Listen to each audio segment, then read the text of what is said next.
What's up guys, I'm back for another collection video. So I realized that a lot of the audience on my channel, a lot of the people that watch my videos found my channel through the very successful Let's Play of Zoids Battle Legends and Zoids vs. 3. So a lot of you are probably Zoids fans and want to see me doing more videos on Zoids related content. So I figured I would go ahead and go through my model kit collection and then talk about each individual model kit and what I think about them and bring us some discussion that way. So I wanted to start off that by going through the newest one that I've finished building, which is the Modeler Spirit Series Saber Tiger. The Modeler Spirit Series, or MSS, is quite new. They've only been around for a little while. And I have so far the Saber Tiger, the Shield Liger, and the Shield Liger Mark II. As for the lineup for these, there's not a whole lot of them available right now, and the ones that are available are pretty much your bog standard selection of Zoids. So we have a Command Wolf, we have like the Gordos thing, we have the actually a rather creative one was the something rock, that ape guy that's like a smaller version of the Iron Kong. It's a classic Zoid from the 80s. They remade that as an MSS. So I really do like these model kits, but I feel like that we do need definitely some more. Hopefully they'll release another line of them. They are officially licensed by Tomy, but they're not the same production line as like the Kotobukiya. So these are basically the equivalent to a real grade Gundam kit because they're very small. They are about the same size as in proportion as what you would say a high-grade Gundam is, but they have the articulation and the detail of a Kotobukiya high-end master model, so hence my comparison to the real-grade Gundams, if that makes sense to you guys. So again, what do I think about them?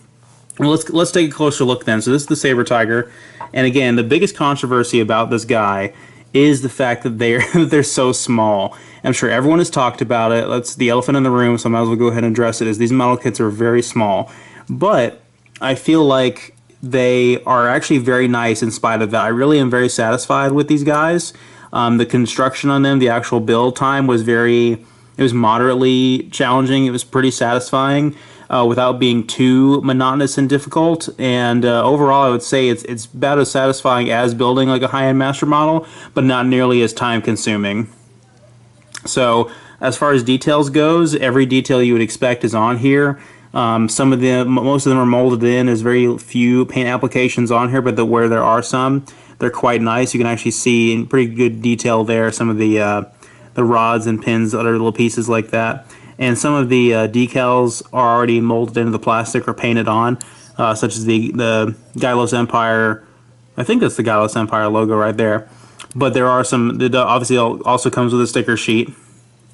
So really not a whole lot of need for paint applications or anything like that on this guy. It really does look very good. The one thing I will say about the Saber Tiger in particular is that it's very sturdy and stable. The pieces are not loose. He's not wobbly. I didn't have to use any glue on this guy, but as you can see, the joints are not moving just by sheer gravity. And the articulation is actually very good. So we have joints moving in and out, he bends at the knees, that kind of thing. And the head is articulated, the jaw moves up and down. If I can actually show that on screen. There we go. And the teeth do look very, very nice. Cockpit opens up, of course. There is not a pilot.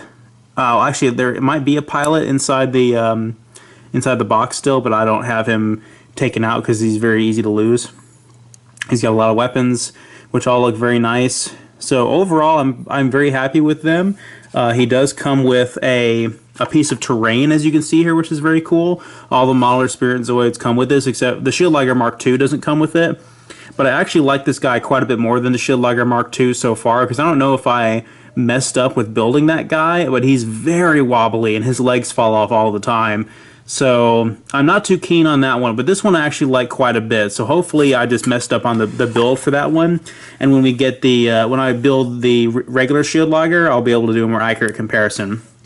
So let's move the terrain out of the way, and we'll move on to a size comparison. Again, I hate that that's the biggest thing we can talk about with these things, because it is quite a controversy, but you look at the boxes, like if you're at a convention or a shop in Japan, let's say, and you're looking at one of these things, the size of the box is about the same as the size of a Kotobukiya high-end master model. But the difference is you really have to pay attention to that scale right there. The Kotobukiya high-end master models, as well as the original Takara and Tomy wind-up and motorized kits, those model kits are 1/72nd scale, and these are 1 and 144th scale, so they're much, much smaller. So let's go ahead and show that on screen. So here we have a size comparison with the Hasbro Red Horn. And as you can see, massive. This guy's a little bit dusty. He's very old. Quite a significant size difference there. So let's also do another quick size comparison. This is the Kotobukiya high-end master model Lightning Sykes. And again, massive, massive size difference there. So again, a big problem with these Modeler Spirit Series Zoids that may turn some people off is the fact that they don't scale well with your other Zoids if you have any of the Hasbro or Takara ones, or if you have the Kotobukiya high-end master models. But if you decide to collect the Modeler Spirit Series, they will scale quite nicely with each other, or if you like high grade and real grade Gundams. So that's about all I have to say for this guy. Let me know if you guys have any questions. I'll be happy to answer them in the comments. And I'll move on to some other Zoid videos here in the future. Like I said, I have the Shield Liger, the standard Shield Liger MSS I've yet to build. And I have two HMMs I've yet to build, the Shadow Fox and the bog standard white Command Wolf, the repackaged version. And so I'm probably not going to buy the MSS version of the Command Wolf purely because I have the HMM I've yet to finish.